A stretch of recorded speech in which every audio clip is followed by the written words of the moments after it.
साल में आने वाली सभी एकादशियों में से देव उठनी एकादशी काफी ज्यादा महत्व रखती है। धार्मिक मान्यताओं के अनुसार इस दिन पूरे 4 महीने के बाद भगवान विष्णु नींद से जागते हैं और चतुर्मास का समापन होता है। इस बार 14 नवंबर 2021 रविवार के दिन देवउठनी एकादशी पड़ रही है, जिसे प्रबोधनी एकादशी के नाम से भी जाना जाता है। इस दिन का महत्व इसलिए भी बढ़ जाता है क्योंकि इसी दिन शालिग्राम और तुलसी का विवाह होता है। साथ ही साथ मांगलिक कार्यों की भी शुरुआत होती है। चतुर्मास की निद्रा से जागने के बाद भगवान के भक्त उनका भव्य स्वागत करते हैं। भगवान विष्णु को समर्पित एकादशी का व्रत रखा जाता है। इस दिन जो लोग भी इस दिन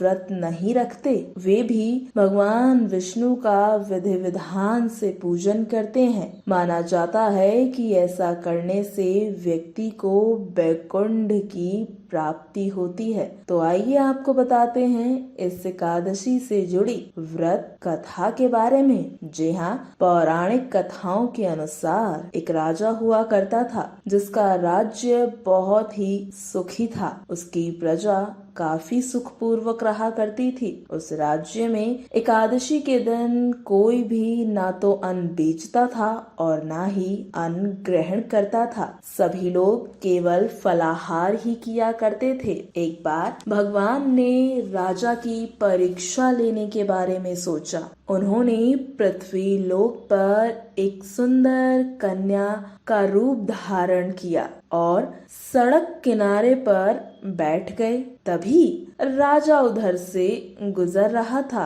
और उस सुंदर कन्या को देखकर वो तो मानो चकित रह गया। उन्होंने सुंदरी से पूछा कि तुम कौन हो, इस तरह यहाँ क्यों बैठी हो? तब सुंदरी के रूप में मौजूद भगवान ने कहा कि मैं निराश्रिता हूँ। इस नगर में मेरा अपना कोई जानने पहचानने वाला नहीं है। मैं किससे सहायता मांगू? राजा उसके रूप पर मोहित हो गए और बोले कि तुम मेरे महल में चलकर मेरी रानी बनकर रहो। इस पर सुंदरी ने कहा कि मैं तुम्हारी बात मानूंगी, लेकिन तुम्हें राज्य का अधिकार मुझे सौंपना होगा। इस राज्य पर मेरा पूर्ण अधिकार होगा और मैं जो भी बनाऊंगी तुम्हें वो खाना ही होगा। ये सुनकर सुंदरी के रूप पर मोहित राजा ने उस युवती की सभी शर्तें मान ली। अगले दिन एकादशी थी, लेकिन रानी ने आदेश दिया कि बाजारों में अन्य दिनों की तरह ही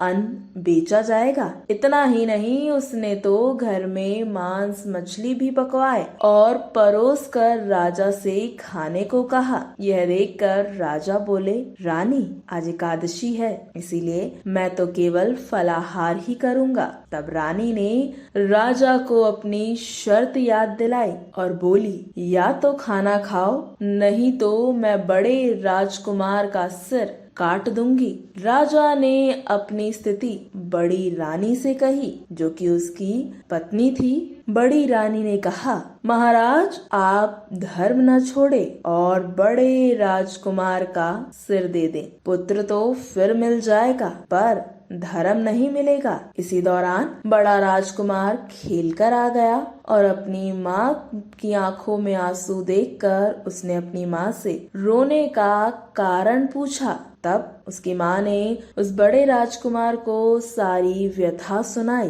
तो इस पर बड़े राजकुमार ने कहा कि मैं अपने सिर का त्याग करने को तैयार हूँ। मेरे पिता के धर्म की रक्षा जरूर होगी। राजा बहुत ही दुखी मन से सुंदरी के पास पहुँचे और राजकुमार का सिर देने को तैयार हो गए। तभी सुंदरी के रूप में भगवान विष्णु ने प्रकट लिया और उनसे कहा, राजन ये तो केवल आपकी परीक्षा थी और आप इस कठिन परीक्षा में पास हो गए हैं। भगवान ने प्रसन्न मन से राजा से वर मांगने को कहा। तो फिर इस पर राजा ने वर मांगा कि आपका दिया सब कुछ है, बस हमारा उद्धार करे। उसी समय वहाँ एक विमान उतरा और राजा अपने राज्य को अपने पुत्र के हाथों में सौंपकर विमान में बैठकर धाम को चले गए। इसीलिए इस एकादशी के लिए कहा जाता है कि जो भी व्यक्ति